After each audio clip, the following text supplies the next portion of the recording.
Hello and welcome everyone to Ananke's Festival of Literature. I'm absolutely thrilled to present this amazing panel, this amazing eShe panel in this event. My name is Sabine Muzaffar, and I'm the founder and executive editor of Ananke and the director of this festival. Um, Coming to the theme this year, it's titled Speaking Truth to Power. And it's not just a theme, rather, it's a call to reflection and action at a time when misinformation proliferates and authoritarianism gains ground, with journalists facing censorship and freedom of speech increasingly under the threat. We ask, what role do writers and artists play in holding power to account? How can storytelling bear witness to oppression and awaken collective consciousness? So this year's festival theme invites you to engage in these really vital conversations, to listen and be heard, and to reaffirm the truth of power, the power of truth in shaping a just and compassionate society. And now I move on to introduce this amazing panel of distinguished guests. And I start with Usha Akella. Usha Akella has authored 10 books that include poetry and 2 musical dramas. Based in Austin, Texas, she earned her master's in creative writing from the University of Cambridge, UK. She is the founder of Matwala, launched to increase the visibility of South Asian poets, and the pov.com, a website of curated interviews. She was selected as one of the creative ambassadors of the city of Austin in 2019 and 2015, and was the finalist for Austin's Poet Laureate in 2025. She has been hosted by numerous international poetry festivals and laudable venues such as the Ministry of Arts and Letters, Mexico, Satya Academy, JLF Houston, etc. She edited and conceived Hum. If you can pronounce this, that would be wonderful. हम ऐसे ही बोलते. Hum SH Bolte. This is Just How We Speak, a poetry anthology on the city of Hyderabad and the Festschrift, a house of words in honor of Keki Daruwala, published by the Satya Academy. So welcome, Usha. Thank you, Sabine, and thank you, Aekta. Good morning, or maybe good evening also to everyone. I'm so delighted to be a part of this panel with some amazing women, and thank you for creating the platform, Sabine. I think I'm primarily here as a poet, and I'm really looking forward to the dialogue and the conversation and learning from all of you this morning. Thank you so much, Usha, and we're looking forward to this amazing conversation. Okay. Veera Mahajan is a Las Vegas-based entrepreneur and advocate for women's empowerment and domestic abuse awareness. She holds an advanced degree in mediation and dispute resolution from the Strauss Institute at Pepperdine Law School, and a background in spiritual psychology from the University of Santa Monica. Veera is the author of the best-selling book Domestic Abuse: Unreported Crime, a powerful resource for those seeking to reclaim their lives. Veera's entrepreneurial accomplishments span over 2 decades. As the former president of a leading Michigan software company, she played a pivotal role in its remarkable growth and acquisition for over $105 million by a French firm. She also published Malibu Chronicle magazine for 6 years before its sale to the Malibu Times. Veera founded the Veera Foundation for Women at Risk, a nonprofit dedicated to supporting women and children facing domestic abuse. So welcome, Veera. Thank you. Thank you, Sabine. Thank you, Aekta. And if I could ever host you guys here, it'd be my pleasure. in Vegas. I'm new in Vegas, and this is, as you know, it's a fun city. But I just moved here from Malibu. I was there, and I was running a magazine for 6 years, as Aekta has mentioned and you mentioned. So, and I learned a lot from that. It's like you can take on your life. That was my life right after divorce. I moved to Malibu after a divorce and from Michigan. So Michigan to Malibu was a pretty good trajectory. And I learned how to live on my terms. And I think Ekta has mentioned, or in my little biography that you read, that I talk about domestic abuse because I'm a domestic abuse survivor from as a child and then as a wife and a mother. And I stayed in that abuse for a long time till I found the right moment. As you know, that's when you leave. And from then on, life has been great. And I would love to share my stories and learn from you. Thank you. Thank you so much, Veera. And, you know, it's really important to showcase uh, women like yourself because that gives not just hope, but there are people women who are going to say, oh, she's somebody like us. And, Yes. the things that you've achieved, they can say that, we can do it too. If she can do Yeah. it and she can come out of it, and so can we. So thank you so much Of for, course. participating. Of course. Thank you for having me here. Mohua Chinappa is a Bangalore-based author, podcast, storyteller, and speaker whose work spans literature, media, and advocacy. She's the creator and host of the Mohua Show, a podcast that brings to life stories from across India, and the Literature Lounge, a space dedicated to authors and books. With over 3.7 million downloads and 280 plus episodes, Mohua's podcasts celebrate inspiring voices and lesser known narratives of resilience, ambition, and change. Her latest book, Thorns in My Quilt, is a deeply personal exploration of grief and resilience through letters to her late father. Her other works include If Only It Were Spring Every Day, Dragonflies of My Dreams, Emily Dickinson Award winner, in and Notanki Sala and Other Stories, which won the PVLF Best Debut Award. She is also a member of Bridge India, a UK-based uh, think tank fostering UK South Asia dialogue, and has spoken on prestigious platforms like TEDx and Josh Talks, addressing themes such as creativity, gender equality, and personal growth. So, welcome, Mohua. Thank you, Sabine. Thank you so much. I'm extremely honored to be here with Veera, with Usha, with Aekta, and with you. And it'll be wonderful for me to hear everyone's trajectory, about how we come into this space to talk our hearts out. Mine has been, I'm sure we'll all meet at a certain crossroad when we get down to talking. It's also, I discovered myself after, everything fell apart like a pack of cards in my own personal life. And I'd been a homemaker for very, very long.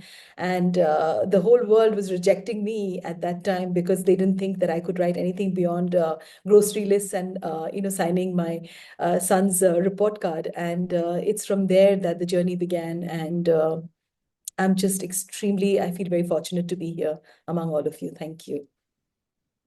It's a pleasure to have you here, Mohua. And I absolutely agree with you. The way, women's lived experiences are trivialized. This is something that, needs to be talked about. And, we need to give a different, share a different, or create a different narrative. So thank you so much for coming on board. Thank you so much. And definitely not the least, last but not the least, Aekta Kapoor is the founder of eShe, a digital media platform amplifying women's voices since 2017. In 2021, she launched the nonprofit initiative South Asia Union to promote peace through women's leadership. An award-winning editor with a background in fashion media, she has written for top Indian publications and given talks to leading Indian universities, including IIM Ahmedabad. Based in Delhi, Ekta stars in the Amazon Prime docudrama An Unsuitable Girl, part of the acclaimed love Storia web series produced by Karan Johar. She is currently pursuing a master's in media ethics and social change at the University of Sussex, a mentor for UN initiatives for women, and a founding member of South Asia Peace Action Network. Aekta has authored the spiritual memoir 100 Paths, A Woman's Search for God in the City, and edited the anthology Everything Changed After That, 25 Women, 25 Stories. So welcome, Aekta. Thank you, Sabine. And I think our conversations have been going online and offline for years now. And it's a Yes. wonderful relationship. And I always say, like, you're my sister from the other side of the border. Yes. And we have, a lot of alignment and a lot of things. And I'm always, always happy to be part of your festival. And I'm always overjoyed, with you participating. So thank you for the introduction. And I'll take it forward from here. Yes. Welcome you all again to the panel today that's called Patriarchy and Power in Intimate Spaces. We're going to be looking at how patriarchy affects all our lives as women and as men, in fact, in South Asian societies. And I would like to actually begin with Mahua, because you've recently had a book launch, Thorns in My Quilt, and I'll just pick it up and show it here. Congratulations for that, Mohua. It's a book that's letters from a daughter to her father, and this is about these are letters that you've written to your late father, and it's really heartfelt. These are letters that I think a lot of Indian women would, and a lot of South Asian women will identify with, especially the depictions of how patriarchy plays out in the domestic space. So please tell us about these power dynamics and how they work in Indian homes. Even something as simple as wearing lipstick sometimes is not a decision that a woman can take for herself. Well, I think times have changed from before, but I don't think today's young girls are going to really, going to listen to someone telling them to not wear lipstick. But yes, my mother never ever wore lipstick because my father always said that it would not suit her. And so while I was growing up at home, there used to be a Fair and Lovely cream that Ma used, and a talcum powder that she also put on top of her Fair and Lovely, just to look, fairer. And strangely for me, he was okay to buy me one lipstick, that was pink in color, and I remember that. And I think the way one dresses up also at home, there is a very, there are so many things that are left unsaid and said in homes that they become a part and parcel of how you grow up. And these are very subtle things. They'll just tell you that, oh no, this is not looking nice on you, and I think you could cover yourself a little bit more. And so in spite of being so extremely well read, my father was extremely well read, and he was a man I looked up to. And today, if I'm here, a part of it, I do give credit to him because he did inspire me in so many ways. And the inspiration also made me question him. So this book I had to write, Ekta, because I was tormented with the way, they did not show up for me when life was really at the crossroads for me. And being a single child, I had always shown up. And here they were not willing to do things that I was hoping that I was very sure that they would do. So that's where the book, the letters came out. And, a grief, equations between parents and a daughter in India. And I think, I don't know, I won't speak about the world because I don't know how that works. These are not things that people talk about. And for me, I needed this whole catharsis. So I needed to write those letters. And I knew these letters would never, ever get a reply ever. And how, as a caregiver, I was it was so difficult. And I often wondered if the kind of language, if the kind of attitude that he had with me, would he do that with a daughter-in-law or, with a son? I don't think so. They would be a little more, I think they would think before they said things, and so those letters were about also the fact that he never ever had the ability to show physical love. And that's the kind of blackboard that you have for the relationships ahead, because a father-daughter relationship is an extremely, it's the, I think, the foundation of how a girl relates to the men in her life. And so, yes, I really bled in this book, and it wasn't easy uh, to put myself out there and write about it. But a huge part of me has healed. I used to really cry a lot on my own. I could not understand, why that kind of harshness. Mm-hmm.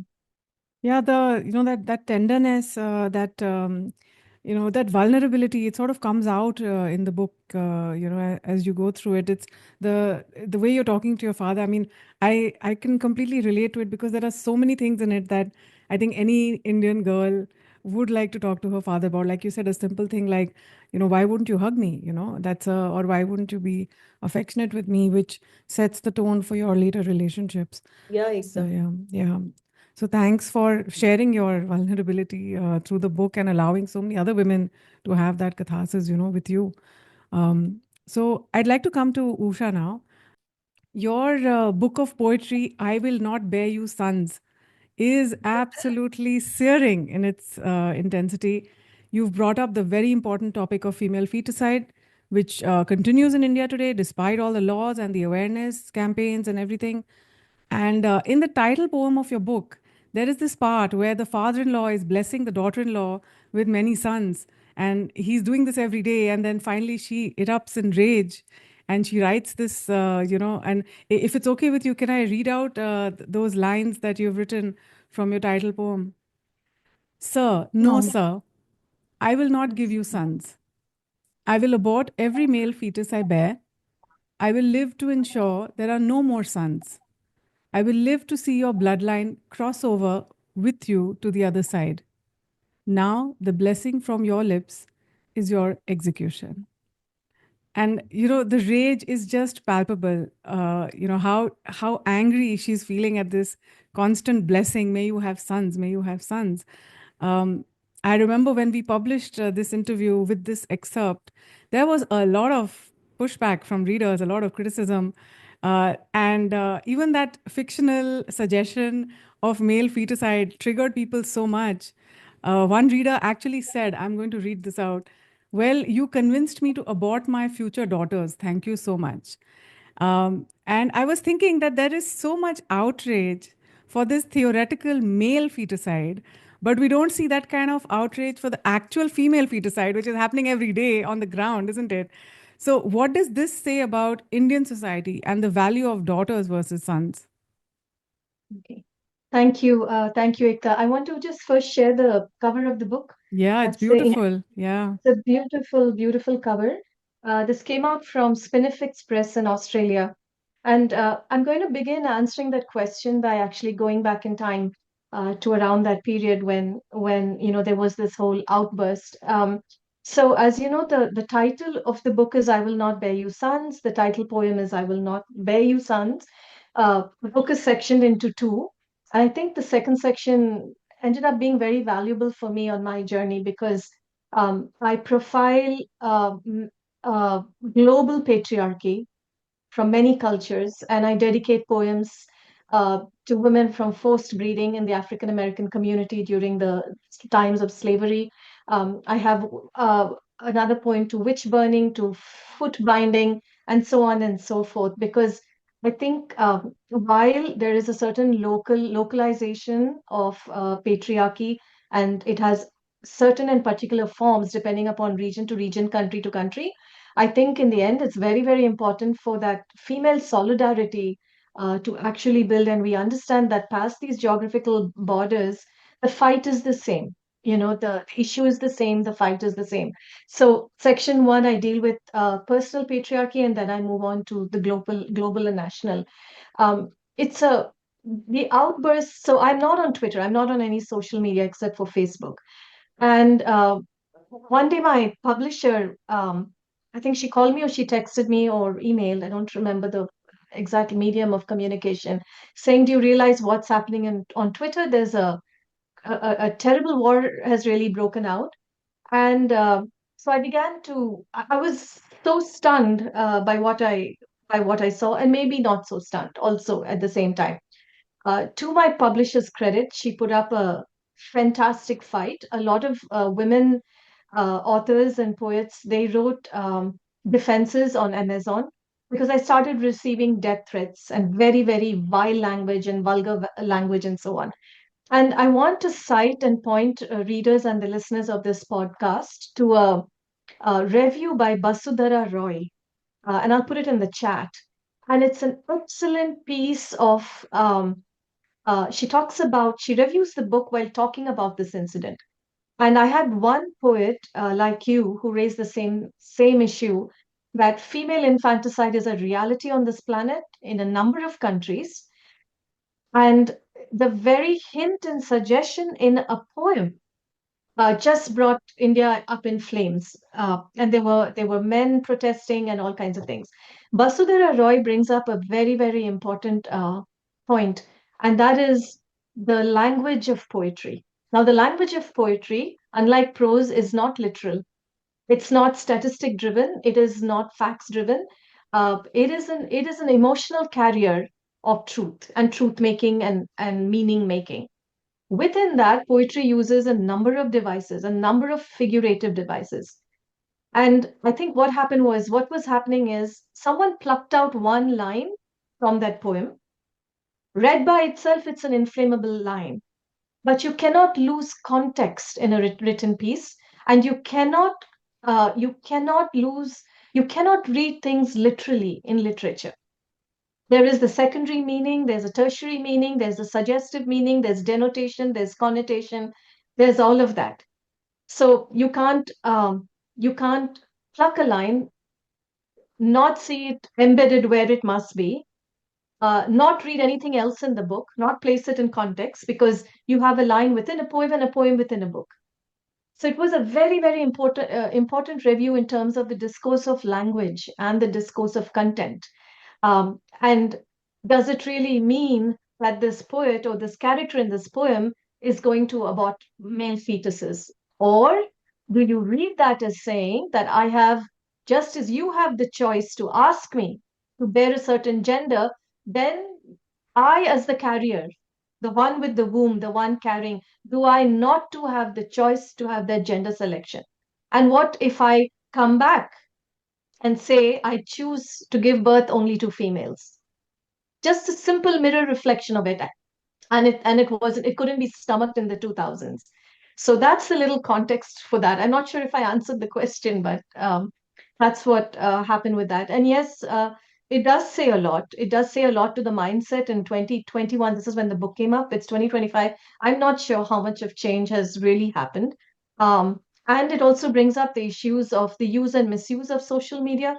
I had to get off Facebook and change my settings because I was told I'll be killed if I went back to India and somebody would, tear my heart out like a dog, or and other very vulgar things that, how did I think I was born, and things about my father. It was all that kind of thing, and this is not feminism. So I agree. The healthiest feminism is not shutting out one gender or wanting to kill another gender. I mean, that's not how we go about it. But it was also a line in poetry, which I think was forgotten. Yeah, it was the rage, that of the woman who is hearing that again and again and how it Yeah. erupts. And yeah, absolutely. I believe art has to be seen in its context. And, you're bringing in a whole cultural context of female feticide. It's not in its isolation that, oh, I don't want to have boys or I'm going to, abort female fetuses, but I mean, male fetuses, but it's to be seen in the larger socio-cultural context. So yeah, that was a very important debate, I think, that came up, which also was revealing to me as a publisher on what kind of responses people have. I mean, a lot of the critics were women themselves, and Yeah. they were like, oh, it's a poor, innocent life. We shouldn't wish it. I was like, it's poetry, this is not a literal, it's just a suggestion, but the suggestion itself is so offensive to people. And I was like, well, there are lots of baby girls who are being killed every single day. I mean, why aren't we having Yes. that outpouring of compassion for those fetuses as well? Yes, for the Yeah. reality. And I really thank you, Ekta, because I think it was very courageous of you. You didn't pull out the material. You didn't deny. I think there was, I think we did a little interview along with it, and I Yeah. don't think you denied any of that content. You didn't pull it off. you let me know about it, that it was becoming a complex situation. So I think this is how women stand ground, while we may yield the pen in different ways, the fight and the mission and the goal is the same. And the suggestion wasn't that we start killing, male kids, I mean, male babies. That's ridiculous. Yeah. It was the emphasis of choice, because if you can choose to terminate life on Mm. gender, why do I, as a woman, do I not have the right to choose then the gender I can birth? I can just come back with any number of these kind of things, right? So it was actually the assertion of women asserting choices. That was what that poem was about.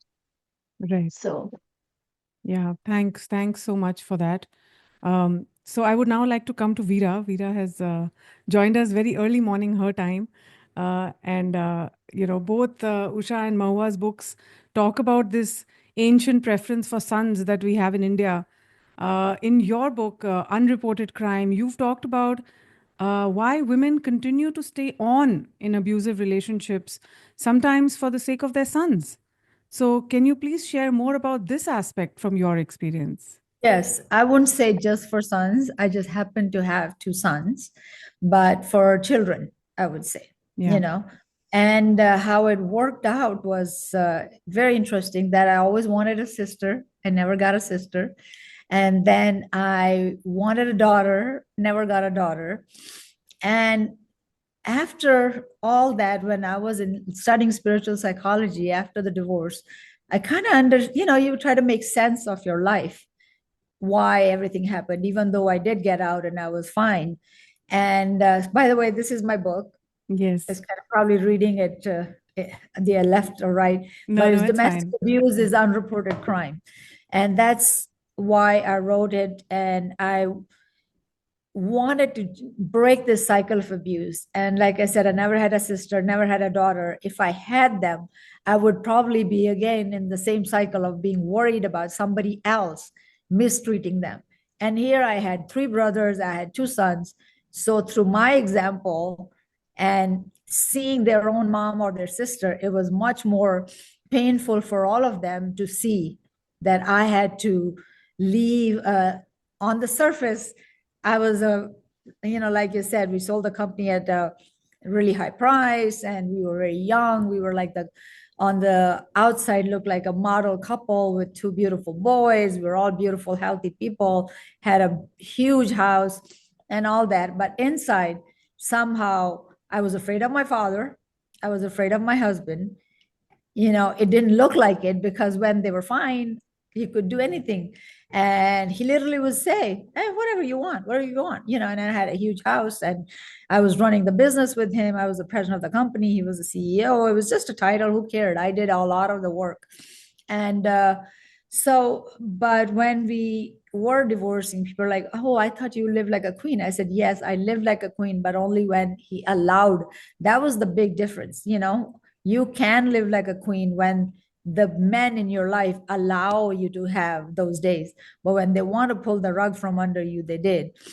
And now I wanted to leave 14 years before I did. And I stayed for 14 years. I feel like, Ram Bachare, Banwas gaye the bahar. Main Banwas kaho ya kya kaho, I was in the house for 14 extra years. Then I wanted to be there because by the time I wanted to leave, my ex, he was physically hurting my boys and taking out my anger, maybe anger on me or whatever, on them or whatever reason. His anger was getting worse. He was getting physically, emotionally hurting them. And I thought if, I was 33, he was 35. If I had left then, he would have definitely gotten married and probably have more children, because even after the divorce, we were much older and he still got married within 3 years. So you can imagine. So that was my worry, that if for one, he had threatened me, I will make sure you'll never see your kids again. And the second was, if he's abusive now with me and I'm able to protect them, who is going to protect them when they go on the other side and there's nobody there to protect them? So I stayed 14 extra years. And then I left because of them again. I stayed for them and I left for them because now I saw that they were 18 and 20 and they were still getting beaten up. It's like, okay. And that was the calendar in my head going on from the 14 years before, that when my younger son turned 18, and if the situation was still the same, he didn't change, I would leave. And I don't know if I was keeping track, but God was keeping track. It was a long prayer. And after that, I felt like one day he brought this one piece of paper threatening me to sign it right now. He made me sign that. That's how he used to be when he was angry. He made me sign. And when I walked out of that house, just to escape, I literally had this vision, like I'm leaving some place, like big black gate. I have that vision. I'm like, okay, why would I come back now? Right. So that was my freedom. And after that, I never looked back. And I thought, even if I tried, I couldn't, because God was keeping track of my 14 years that I kept saying after every bad thing happened, after every beating, after every yelling, after everything, I would say, when Rahul's 18, and if still this is the same, I will leave. So we kept hoping. And that's what my book starts with. We kept hoping and praying that I won't have to leave, but I left. So the question that you said, for one, I stayed for my boys, and it would have been kids, right? And that's why I decided even though I wanted a daughter so bad, I decided after those when I wanted to leave, like I didn't want to have any more children in this family. For one, the child would be abused and it will extend another 5 years for me, right? I couldn't leave. So that's how that abuse part happened. And also wanted to tell anybody who's listening, once you decide, things just fall into place. You find wings, like they say, you jump off a cliff and you will find wings. And that literally what happened to me.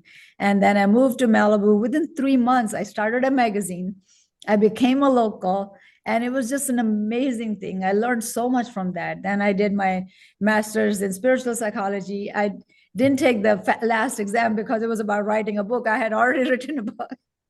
And so that's why I say my background in spiritual psychology, but I learned a lot from there, because your life, you come here with a curriculum. And this is why my curriculum is, if I had, like I said, if I had daughters, I would be just doing the same thing, what I was doing, what my mom was doing.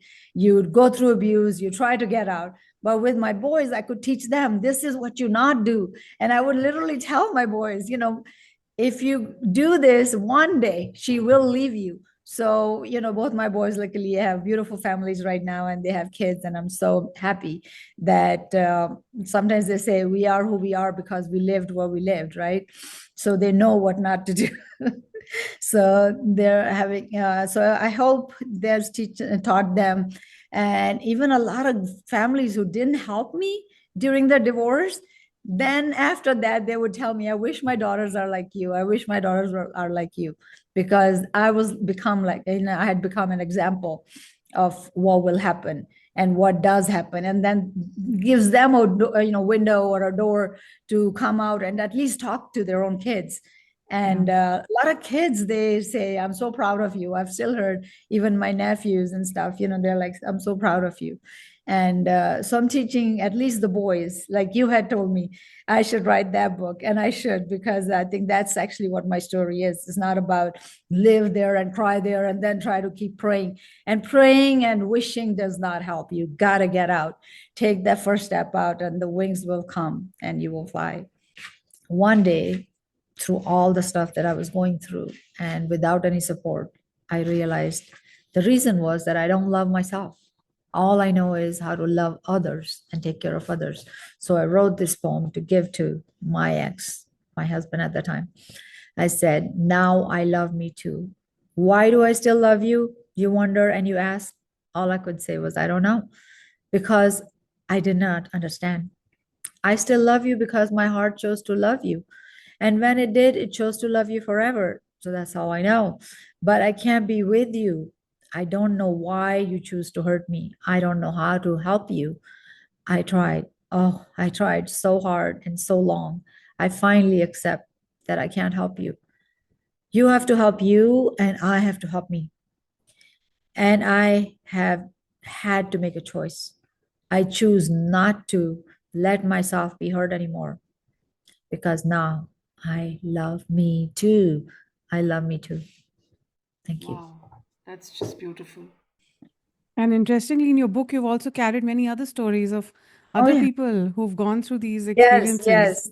The original title of my book was Learning How to Live, because that was my whole thing, that, okay, I was writing my memoir and I came to the divorce part. I'm like, and she got divorced. That's not the story. I need to live the other chapter now, the happy chapter. But how do I learn? You learn from people. Anything you want to learn, you want an example, you learn from what people who have done it.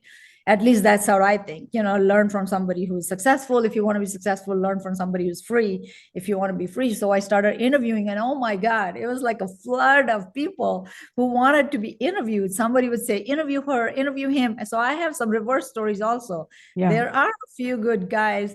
That's the thing, when you give power to somebody, you think you're being nice, you're being loving. You cannot let go of your power, and you have to be financially free. But even then, I was working, I was educated before that. I had a bachelor's in computer science. I was effective and working in the company, but you have to own your power, and you have to not give your power away completely to someone. Otherwise, even there are some women who will abuse some men. So it was this flood of stories that people told me. And over, everybody told me that if you can make a physical distance, because my kids were older, if you have little kids, sometimes you can't move, because even the state will not let you move too far away because of the custody. And a lot of women stay there for the kids' custody. They don't want, just like I did. You Yeah. don't want to go through the custody battle. You don't want to have your kids be on the other side of being abused. But, if it's an abusive situation, it's really bad. But so in that way, I learned a lot from those people. And one was move physical distance if you can, which I did. So as you learn from them. And the other one was stop the money trail. As long as you will have the money connection, that you want the custody, child support, or you want alimony or something else, you will always have that drama and continuing, right? Now people sometimes ask me, how is he with the new? I feel like I don't think about it. That's not my question, because if I'm going to continue thinking about him, then why I should have just lived there, right? I don't want that drama in my life. So now I live, and I tell people it's all about me now, right? Yeah. Even though my son was still only 18 when we moved, so, and I helped to take care of him and all that. For now he's married, but it's mostly about what I wake up. And today you said 7 o'clock. I didn't have to ask anybody. I didn't have to think about anybody. I'm like, okay, Veera can do it. Yes, okay, Veera is here. And Veera wanted to go to Bombay for a TEDx. Like, okay, I had a short window when they invited me, and I bought the ticket, did all that, and went there, did the TEDx, came back. I didn't have to ask anybody. Actually, I realized that the first time in 2012, 13. I was just attending a fashion show here in California, and somebody was just taking my pictures. I'm like, who is this person? And he ended up being a photographer for a California magazine. It was I think from San Francisco or something, India Post.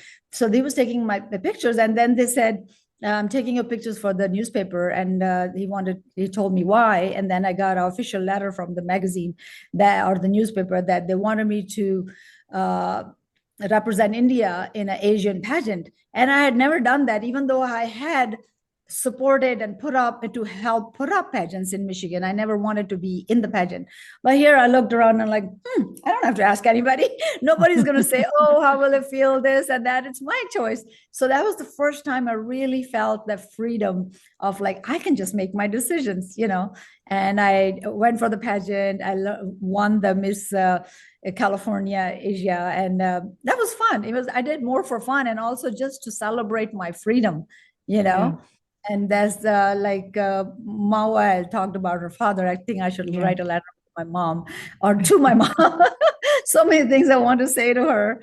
And sometime that talk, I think that will be really good. So need to. And especially this point that you said of choice and having the freedom Yes, to choose. yes.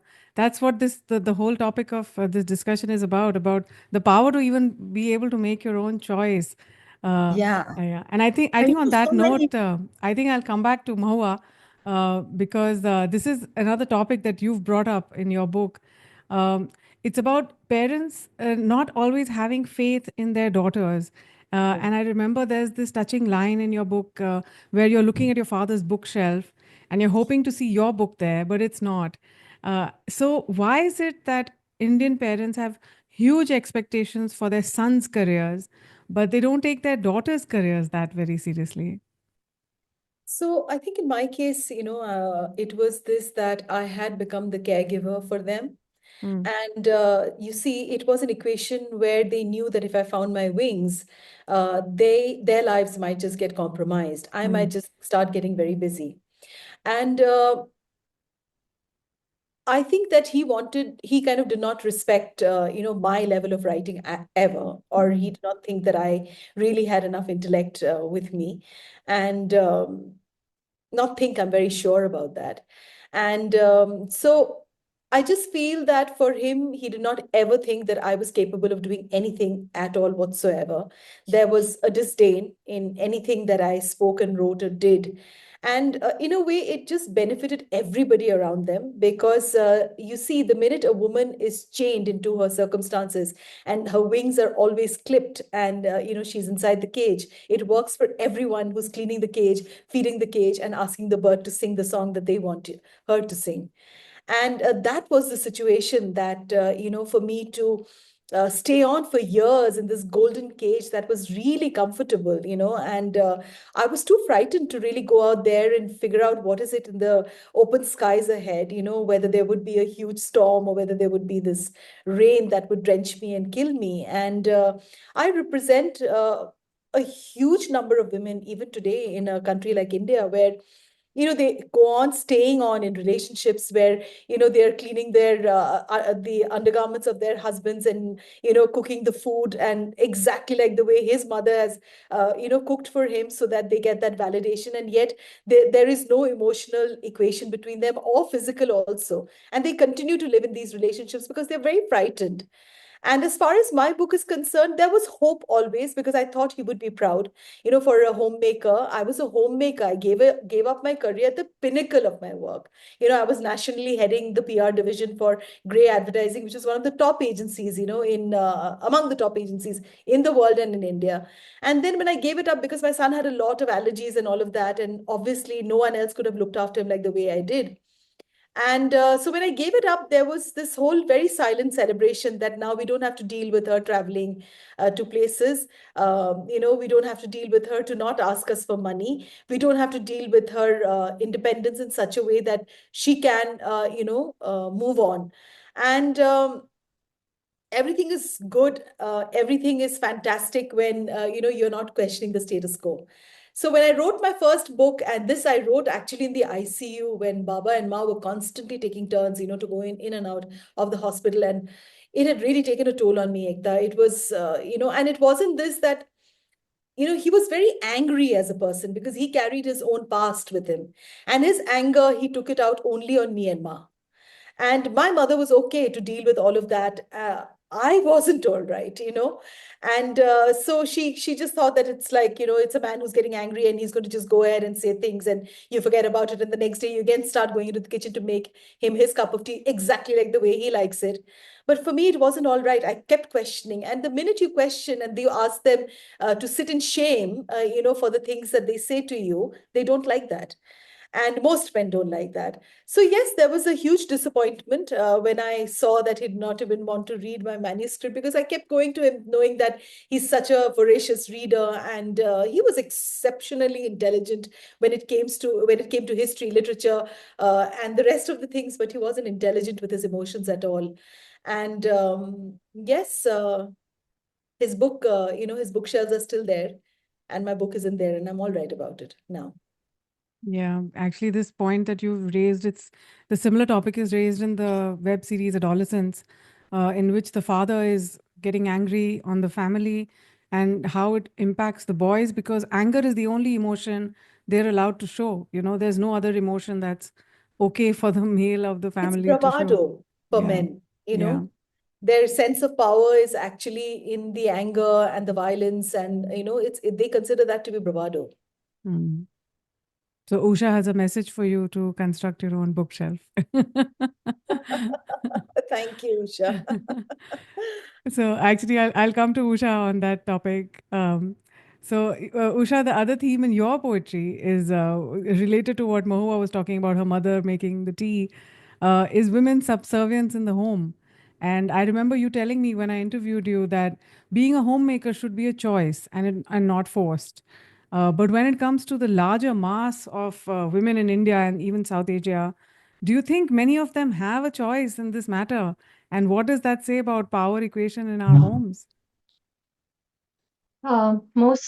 You're completely right, Ekta. But first, I just wanted to say kudos to Mohua and Veera for sharing their stories and the incredible courage. I've always believed that women have to tell their stories, and that's what I try and do in my poetry because this veil of silence and the code of honor is something that handcuffs us for generations. And I feel every woman, even if she just does it for her family, should write her life history for her family because it's that step of articulation that becomes empowerment. So I'm just amazed by all the women today on this panel and in different ways and having the courage to put it in words. You know, it's a very empowering step. And I have so many poems echoing what each of you is saying, and I wish I could read every poem just to echo what you're saying. But I know Why we don't have you no why time. don't you read out something, Usha? Okay. Uh, Ekta, you just asked me a question about the choice to be a homemaker. Yeah. And I'll read a poem reflecting that and the layers within that. Okay. It's called Harmony. Her cooking is the honeycomb that keeps him succulent. He is seated King Kong at the head of the table. She is unseen in the kitchen, sanctified by self sacrificing labor. The okra is fried to perfection, has been soaked in tamarind juice, the sesame seeds pounded and ground to a paste, poured exactly 5 minutes before the flame is turned off. Simmering, turned side to side, not too brittle, supple, gleaming in brainy white coats, she smugly concedes periphery jobs to a daughter in law who is allowed to chop and measure, forbidden from the fine act of cooking in this goddess's kitchen. There is a hushed silence in the sanctity of this evening ritual. The primary steel plate for rice, the quarter-size plate for sides like papadums, chutneys and avakai and a second vegetable, a katori for the sambar or kutu or perugu. Into the meal, this plate might be a repository for chewed drumsticks, avakai bone, tamarind, the paraphernalia of supporting herbs, the flotsam and jetsam of ingestible food. He eats, connoisseur of gastronomy. She glances sidelong, ascertaining his judgment. Every scooped, slurped bite is a religious act by a god. He keeps his face impassive, careful not to spill out too much an appreciation, keeping the possibility of her pride in check, doing her a favor, multiplying her virtue. She understands his face as a farmer knows his soil. Displeased, his face can splinter as drought land. As a linguist knows phonemes and syllables, a twitch, blink, pause, measured stare, and silence are signs signifying things. A refill of sambar without the vegetables, a refill of sambar with the vegetables, a refill of sambar with only the bottle gourd. The need for raw onions, not enough salt.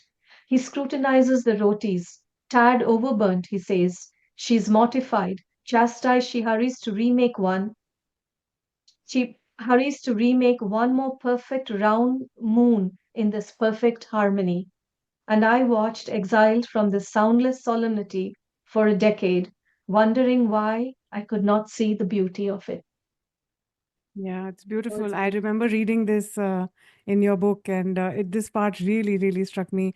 And in fact, now I don't know if you're aware, but there's the movie The Great Indian Kitchen in Malayalam, and there was a Hindi version of Yes. it, Mrs., which also brings out this everyday drudgery. And I even, when I was interviewing you, I used the word slavery, but you had a counter view to that. So would you like to share that?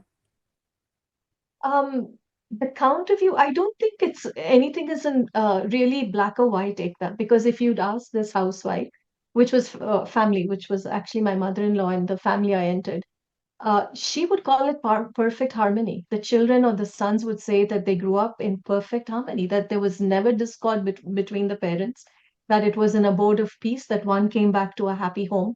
But if you start to look more carefully, then you see the splintering and you see who is the sacrificed one to be able to maintain that kind of, so-called harmony. So the question is, do we maintain things for the comfort of it, or do we, pick up our pens or swords, or, our ability to choose, to try and take a more uncomfortable piece. I would call it an uneasy piece. But that uneasy piece at least opens up a process of change, even for the next generation. So, Yeah, but peace at what cost? That's the underlying question there. At whose cost? Yeah. Can I say something to that? Yes, yes, sure. Again, like to counter the slavery, as you said, it won't be slavery if this is her heartfelt, once in a while you want to cook the perfect meal for somebody you love, and that's fine. But what is, you have to also see, is he at some point also doing everything he can to make her happy? Yeah. true. Then it would be fine, Yeah. But Yeah. if it's only the woman's job to every day and night, put every effort just to make this God happy, then it's wrong and then it's slavery. But if it's reciprocating, if he's also, okay, she's the God in the kitchen who can provide this wonderful meal to make her loved one happy. But now what is he doing? Not just going to work and, like people say, I provide, and then Yeah. I'm the God on top of that. So she has to provide to make this God happy. But he also needs to do something really beautiful where she feels like a queen. Then Yeah. it's fine, Yeah. And I agree. there are couples like that. Very few, Yeah. very few. Very Somebody few. I just know, they celebrated their anniversary and the guy is amazing. Guy's amazing. He's been doing that, writing poems for her, putting roses on the bed for her birthday or anniversary, or taking her to the most beautiful things, and if it's, then it's fine to put all your effort to in the kitchen, if that's your thing to do and you enjoy. Like, I've always cooked for my family, but I tell people, that's not my thing to do. I don't go there for, like, I love cooking. I'm a pretty good cook and I cook for my family, but yeah, that's not my thing. I would like to be out and about and, make some businesses things happen. My mind just starts working as soon as there's some creative stuff. But that's me. But if her thing is to be cooking and making her husband and children happy, and that's great. But I wish she did. I don't know. She is your mother-in-law, so I hope that she did get some of those days where everybody was just taking care of her, Yeah. Yeah. So. Actually, Veera, I would like to now take this question to you because you've been a successful entrepreneur. You've built huge companies, but you've also had to face the brunt of domestic violence. So why is it that even financial freedom and education cannot protect women from this, this aspect of patriarchy in the home? And that was my subject of my TEDx, because as qualified or as outgoing, or, I'm like a business person. Yeah. And I think about turning everything into some sort of a creative thing, even though I'm also a writer. And I loved writing when I was doing my magazine. And, but I think whenever we give our power away, and we are taught that as children, how my father was successful, my mother, even though she did everything else, but she didn't have any power. My mother was beaten, my mother was abused. So that's what I saw. And again, like Mahua said, my father never gave me that support or love. So I always saw him as that, right? So when I married my ex, he was a little bit better than him, right? He appreciated, he respected, and he kind of was nice to me. And I'm like, okay. But there was, as soon as I slowly started giving him the power, he did something abusive and I still stayed. I didn't say anything and I let it happen. And next morning I'm again cooking, even to the point the day I wanted to leave after his affair on me. He's the one who told me, you're still ironing my shirt, because I was still ironing his shirt.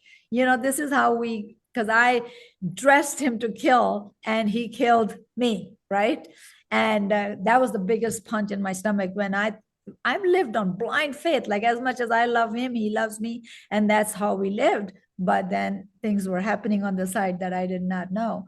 And so this is how you slowly give permission to the people or the men in your life. Outside, I was not afraid of anybody, but whatever the fear I had of the men was when I got close to somebody in any relationship, business, or thing. That's where the fear also started, because I started giving power to the other person. Whenever we not do something, when somebody hurts you, we're giving them permission to do it again and again and again. And then that becomes our normal. And we need to change that normal for our young girls right from the start. Yeah. Imagine if a young girl is always taught, you are smart, you are brave, you're beautiful, you deserve respect. Most of all, they need to know they are loved and they need respect. Imagine then if somebody did something like, what's that? I don't even understand that. How dare you talk to me like that, right? But when we're used to it, we're like, oh, okay, it's not that bad. He's still better than my father. But then pretty soon he's worse than your father, and you don't even realize what happened. A guy friend told me, he said, don't let your standards go down. Let somebody come up and meet you there. And Absolutely. it's okay, I Yeah. am having a wonderful life. I've just moved from Malibu to Vegas. I have a beautiful house here overlooking the golf course and all that stuff. I'm doing for myself. Nobody can say that to me. Like, he would very easily say, I gave that to you. Now at least nobody can take it away from me and saying, I gave that to you, Yeah. Yeah. So I'm very proud of myself, where I Yeah. am. I'm happy. I Yeah. can make choices on my own. So this is the freedom that I know I did not know I had. Yeah. What that freedom is, right? Not that I didn't have. I didn't even know what it was. Yeah. When I moved to Malibu, and after 3 months, I woke up one day and I'm like, oh my God, I have not cried for 3 months. Can you imagine that? I had never had that feeling. Yeah. And I just got up and I went out and I was just like celebrating that I am actually free, right? Yeah. And I would love for all women to know that freedom. That's my wish and that's my dream. And that's why I want to go out and speak. And that's why I wrote the book, but without Yeah. that, we have no idea. We're not living our lives if we don't have that freedom. Absolutely. Yeah. That's so true. Yeah. I know that Mahua has brought up this topic as well. This idea that there's something called a successful marriage and a failed marriage. Would you like to share something about that, Mahua? Or would you like to read out something from your book, maybe? Yeah, maybe I could read out a letter that I wrote to him, Yeah. So it says, Dear Baba, I can see you sitting on a chair on my veranda. The barber has been called to cut your hair, shave your beard, trim your nails, and massage your head. You look like a little boy in a red sweater and a pair of track pants, feet placed firmly on the ground. As I go closer to say hello, your face twists into a shape that is unrecognizable. You start hurling words at me, calling me names. You are spewing hatred. I remember your face and the words so well. Oshikito Borbor, you screamed, uneducated savage. I feel anger rise up in me. My first reaction is to fight back and ask you to shut up. But I'm embarrassed to be shouted at in front of the barber. Your caregiver looks at me as if I'm a clown. I clench my jaws and laugh, pretending it's all a joke. They join in my little pity party. They laugh, but hesitatingly. Your eyes are full of rage. It's like if you had the power, you would kill me with your words. I walk inside the house. I can hear the doctor telling me he's losing his mind. Dementia is setting in. I'm ashamed of my anger towards you. I steady myself and walk towards the refrigerator. I take a slice of cheese and stuff it down my throat. The cold cheese gives me warmth. As I eat, I feel calm. I decide to go back to where you are sitting. You see me and start hurling hurtful words again. This time, I don't laugh. I stand still and say, yes, you're right about everything you say about me. You calm down, and your face now no longer shows disgust. Instead, you look defeated. I watch you cry and shrink, and my innards tighten. I tear up as if cut by the shards of a broken mirror. It is so badly broken that it can no longer hold a reflection that has mixed with the gravel of time. The only remnant is the twinkle of a glass that held the reflection of a small and happy family in Shillong many years ago. But to me, it's like a mirage. Did it even exist? Love, Manu.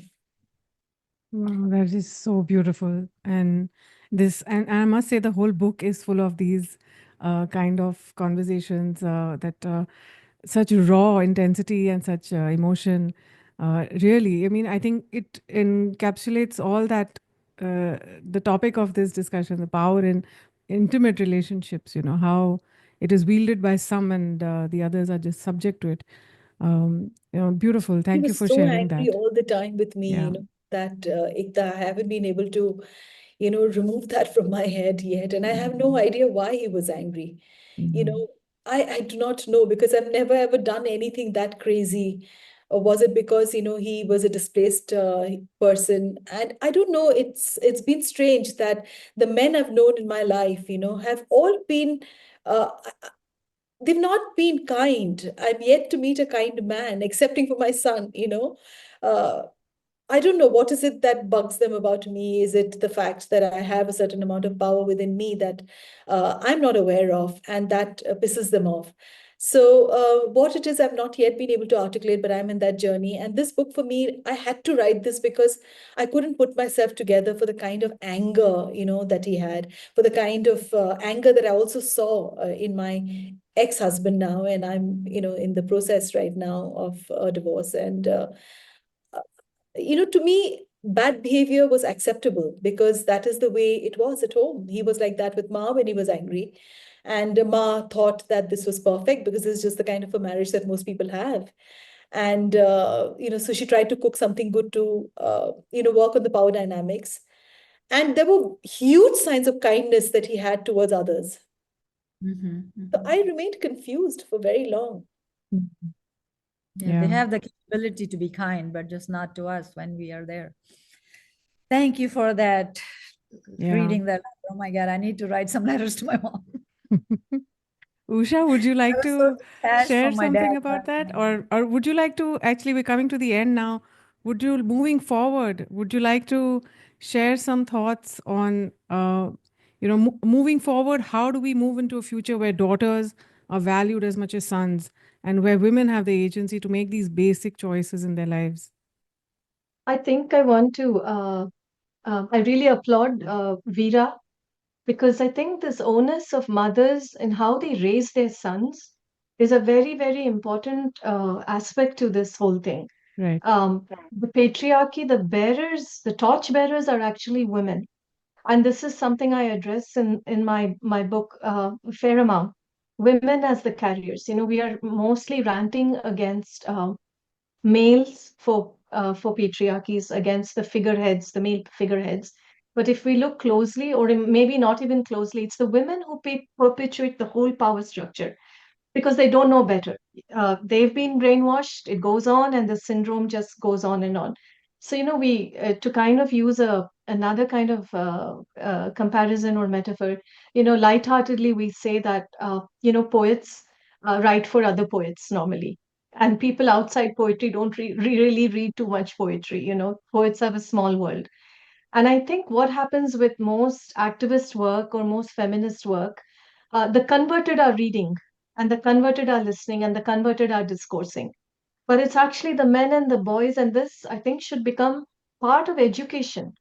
Primary, elementary is where we begin, and we begin to teach children about gender violence, about role playing, because kids are exposed to so much on media, social media, whether it's film, whether it's sitcoms or Netflix or whatever. The bar of sexuality, sexualization, abuse. I mean, they are contending with a lot where a lot of negative signals are being reinforced. And I think there has to be very, very active countering to that, and that has to happen in the schools. And I think boys and girls should equally be educated, and very, very early on, there has to be maybe, more feminist literature, more just awareness, teachers watching their language. I mean, it has to happen, I think, in a very intrinsic, institutionalized social way where all of us have to play our part in it, however difficult. If you are watching and you're seeing this happen in your home, even to the discomfort to yourself. So I pay a very heavy price for the books I write. I've gone through isolation. I've been through labeling. I'm abused emotionally. I've been called crazy. There's so much you undergo. But I always feel that I write those books or I'm doing what I'm doing, not just for myself, but for my daughter. Because if I don't show her that she has to resist, if I don't show her that she has a choice, if I don't show her that you can raise your voice, you can articulate, then how is she going to live as a woman in the world? Because kids imbibe from parents very, very early on. So whether she understands it or not, I feel every fight, and in some ways also for my mother, or for every victimized woman, or for the victimized part, even in myself. So we each have to, you got to stay where you are fighting. I think in the way you choose. And by stay, I don't mean you stay within abusive situations, but by your station in life, by what you're doing, you have a choice to do something. So I think that would be my response to that. Yeah, absolutely. It's beautiful. I mean, I think all of you as women who are living your truths, you're walking the talk. You are speaking truth to power, as Sabine has been, urging everybody to do. So I would, like to end on that note and call Sabine back. This has been an amazing discussion. We've had a very beautiful poetry. We've had beautiful thoughts coming out, a lot of intimate stories that all of you have shared. And I'm really, really honored that you've shared this on our platform. So, Sabine, would you like to add your thoughts and wrap up this panel? First, I'd like to thank each and every one of you. Listening to Mohua and Veera and Usha and you. First of all, Mohua, it's not you. It's not Yeah. us. It's the men. And they're afraid of the power that you exude. That's the problem. The hegemony is the problem. So it has nothing to do with you. Um, and the second point, your stories really resonated, when you're talking about your father. It brought back a lot of memories. And, uh, like you said, my father, he's also, very well read. Uh, and I used to think, after the 40s, after your 40s, there's an unraveling. You're looking up to this, and I am who I am because of what he taught me as well. But there's this term that I really don't like, wokeness, and I feel it's performative wokeness that we see, in families that are liberal or secular or more, modern. But underneath that, you know, there is that dynamic that you don't feel. You take it for granted what is happening, or the narrative, or what is happening to your mother. And my parents didn't have an abusive marriage. They had, uh, you know, a normal marriage. But the power dynamics, uh, that I saw after my 40s for some reason. So, and how they have played a role in, where, my perspective of life and the journey that we're in. So thank you so much for that. And Veera, more power to you. Uh, you know, uh, the the kind of message that you are, sharing with this world. I think we need that kind of inspiration. So yeah, thank you so much. Thank you, Usha. Thank you, Aekta. There's so many things that are coming in my mind, but let's just stop there. Yes, I think this conversation can go on for a long time Yes, otherwise. yes. Thank you, amazing, amazing women. Lots of love to all of you. And I'm so honored to know all of you. You have enriched my life. You have enriched my heart with your thoughts. And I'm so glad that we've connected, in this lifetime. It's a pleasure and it's a privilege to know you all. Thank you so much. Thank you so much. Same here. Thank you, Usha. Thank you, Veera. Thank you, Ekta, Sabine. Thank you very much.